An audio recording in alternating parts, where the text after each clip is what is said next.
Now, does it matter who you have on your banknotes, or do you only care that you have enough cash to pay your bills?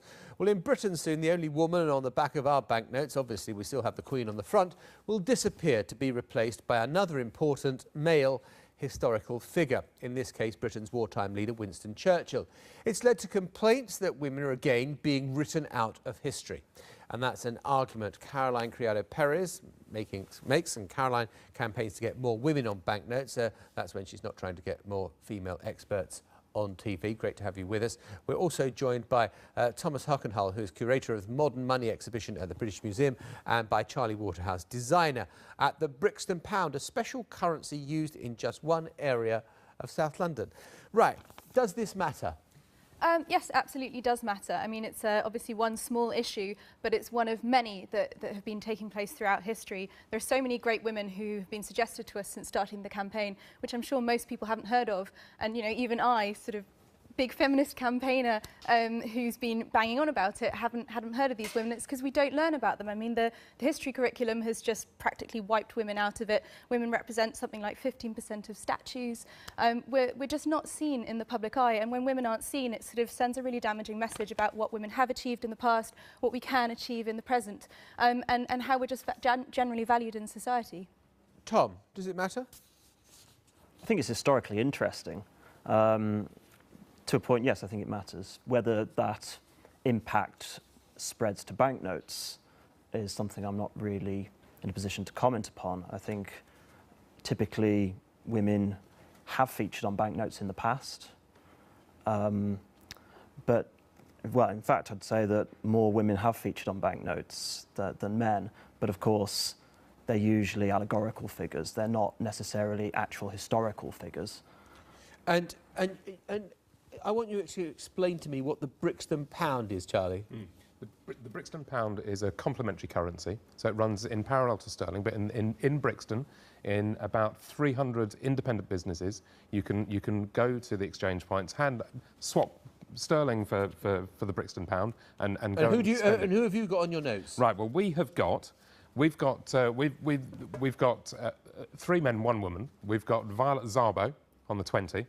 We've got Len Garrison on the £1 note. We've got Lol Deng, who's a basketball player, on the 5, and David Bowie on the 10. I'd just like to sort of echo that in doing the Brixton Pound, it was absolutely crucial that we had a proper representative selection of people on there. Caroline, I want to ask you this. Do you know who is on the 10, the 20 and the £50 notes? Yes, I do. You want me to say who they are? It's just that OK, you're going to pass the test, and let's not go through Well, obviously I would know, but you're talking about people not necessarily noticing who's on banknotes. Do you know what? We in the office, we knew we'd been discussing this, and I said to everyone, right, who's on the 10, who's on the 20, and who's on the 50? And we came up with names that had been there before, but we couldn't remember who was on them because no one takes any notice. No, that's fair enough. I mean, you know, Mervyn King got it wrong himself. He thought it was Dickens when it was actually Darwin on the £10 note, which was obviously very amusing. But that's not really the point. You don't have to necessarily consciously take in who these people are. I mean, you know, we know from studies in advertising that it's not about consciously thinking, oh, yes, I'm going to buy that brand of dishwasher. It's about the way these messages pass into our subconscious. And the message that gets passed out in our culture is that if you want to be appreciated for what you've done and recognised publicly, you better be a white man. Absolutely.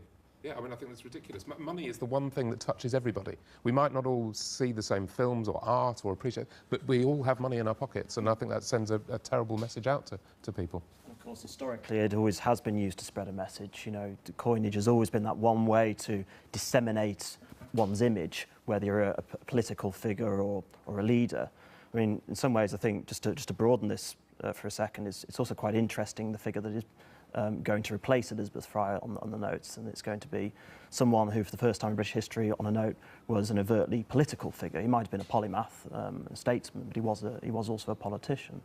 And so that's interesting, that if you look at the history of banknotes, I mean, obviously they are used to project a picture of the leader of that particular country or whatever, but presumably they use historical figures or scenes from battles which support a nation's narrative. To a certain extent. Historically, the use of historical figures on notes is actually a comparatively recent phenomenon. I mean, to take example of the first woman on the banknote, I believe it was actually Cleopatra, who she's an historical figure, who was featured posthumously on a note, quite considerably posthumously actually. And thereafter, in the 70s, it was only in the 1970s that historical figures started appearing on British notes, with Shakespeare appearing first. The first image of a real person to appear on a Bank of England note was the Queen. So prior to that, was there not on a £5 note? Was there not a picture of George VI or George V or? No, you might have had an image of Britannia. Right. But no, you wouldn't have had any kings. The kings did appear on other notes, for example, British Caribbean territories. I think in relation to what we were just talking about spreading messages, I mean, the Bank of England does actually acknowledge that this is a feature of the banknotes. They say that they're in this privileged position to be able to spread the message about who we value from our historic, artistic and scientific legacy. But of course, with privilege comes responsibility, and the responsibility is not to cut people out of our narrative. Well, isn't there a degree to which this could be kind of seen as tokenism? I mean, should we have a proportion of banknotes where there are disabled people on the back, or from the ethnic minorities? I mean, how do you do this?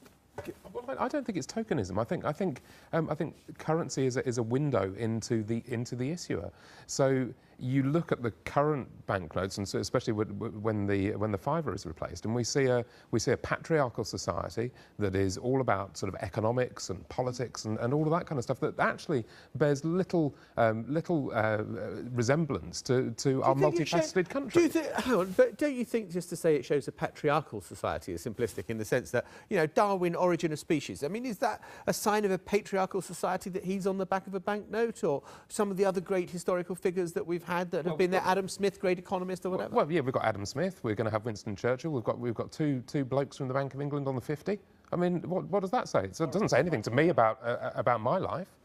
I think the point is that it's, well, certainly from the perspective of our campaign, hasn't been to say that any of the people who are on there, apart perhaps from Sir John Houblon, who really no one's heard of, it shouldn't be on there. It's more about saying we're choosing the same type of people again and again. Yeah. And that there are other people who've contributed in a fantastic way, and to return it to women again, women have historically been overlooked, Rosalind Franklin being the paradigmatic example. Brilliant. Look, we'll leave the argument there. You've made it very clearly. Thank you very much indeed for all being with us. Really interesting topic. Who knew that a banknote could stir such controversy?